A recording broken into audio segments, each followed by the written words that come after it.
Brene Brown said, "One day you will tell your story of how you overcame what you went through, and it will be somebody else's survival guide." We are coming through something that we've never seen in our generation before.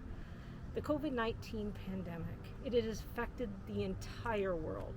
And as we speak, we are writing history. This is why our story is so important to tell. Not only does it unbottle and free us, but it also creates a roadmap for others. We came up with some ideas on how we would mark 500 days since we started this journey and thought about a time capsule. So I reached out to one of my friends and asked her. And she said to me, "Tell me about this time capsule. Is that where you would want to bury something?"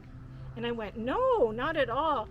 We use time capsules to preserve our experience, to value them, to recognize the efforts, the joys, and the sacrifices that were significant during that time, and to share this experience for ourselves to later reflect on and for others to learn from. It creates a milestone, a moment in time. It validates our initial confusion, our fears, our masks, dusting off that sewing machine to make the very first one, choosing who we will have in our bubble, the media, public health, their first swab, our first swab, gowns, gloves, surgical masks, shields, goggles, mattresses, stacked up in case we needed them, IPAC training, audits, cohorting, doors closing, toilet paper shortages, and not being able to find Lysol wipes anywhere. It validates those who couldn't stay and those who did.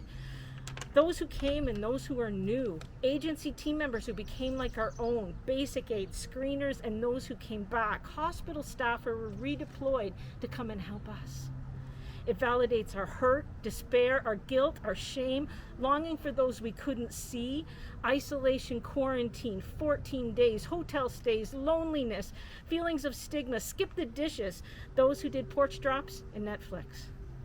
It validates lining up for the grocery store 6 feet apart and finding no pasta in the aisle, but the Doritos were in the next aisle, so we bought those along with chocolate, candy, and prefab food.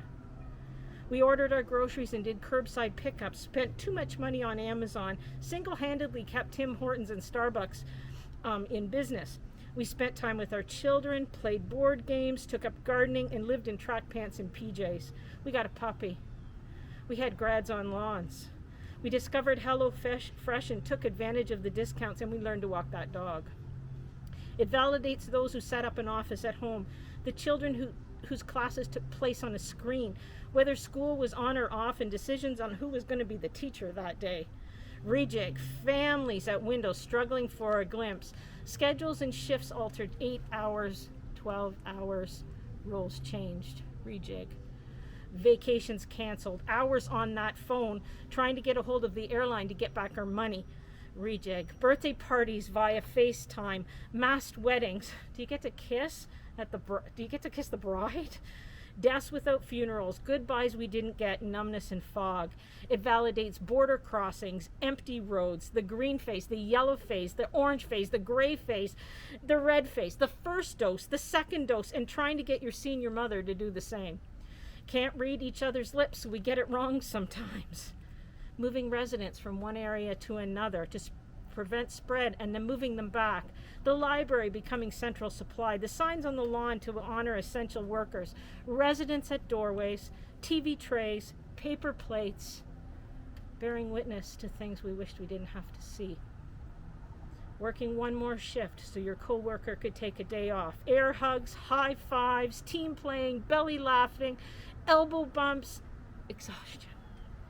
It validates the doors. They're opening. People are moving. Families are visiting.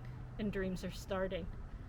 We're not yet done, but we've navigated 500 days.